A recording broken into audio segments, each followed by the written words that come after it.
Thank you, Senator Hoeven. Welcome, Secretary. Good It is afternoon. so good to see you. I want to thank you again for coming to Nebraska in March. Just so appreciated when you came out and spent time to survey the Morrill wildfires that we had, over 800,000 acres burned, largest fires in Nebraska history. Devastating.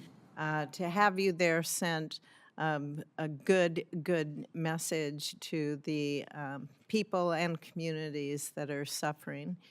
And I know your team has been working to get that disaster assistance out as quickly and efficiently as possible.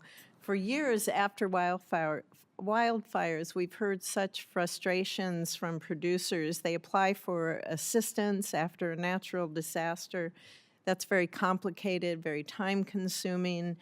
They've shared with my office that they're required to use a specific size of T-post to receive Right. federal assistance, but their area is completely out of it, those posts, due to the surge in demand post-fire. I do have a bill for that. We were able to get it passed last month by unanimous consent here in the Senate. As we are looking at so many of these programs, Madam Secretary, can you discuss how the programs and the FSA processes can be improved so we can get that assistance out the door more quickly, and are there ways that Congress can be more helpful in that? Well, I think your leadership and focus on that, Senator, it was a remarkable day for a lot of reasons. That was perhaps one of the worst disasters in Nebraska's history, the largest fire in Nebraska's history, the 8th largest in American history. Because it was in more rural America, it didn't get the focus and the amplification that it needed.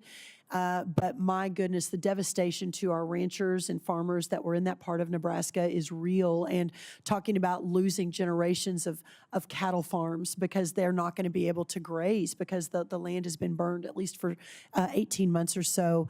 But also the pioneering spirit and the love of farming and ranching and of God and of country and of state was so inspiring to me. And in fact, yesterday, to your point, to get to your question, I've stayed in touch with all the farmers that I met. I gave them my direct email. I said, email me if you have any issues getting the funding, as these programs are moved through on disaster relief. So yesterday, I can't remember his name, but I got an email from a farmer that also digs water wells. And he said the funding's coming through to At the round table. Yes. And he emailed me, he said, the funding is coming through to dig whole new wells, but we don't need to dig new wells. We just need new component parts. But under the current way the rules are written, the regs are written, we can't get that. And that's the kind of thing that sent over to Aubrey Betancourt, who's our incredible chief at the NRCS and working with a lot of these programs, that we can adjust on the, as quickly and nimbly as is humanly possible. So my understanding is that, and I've given carte blanche to our FSA executive director on the ground in Nebraska.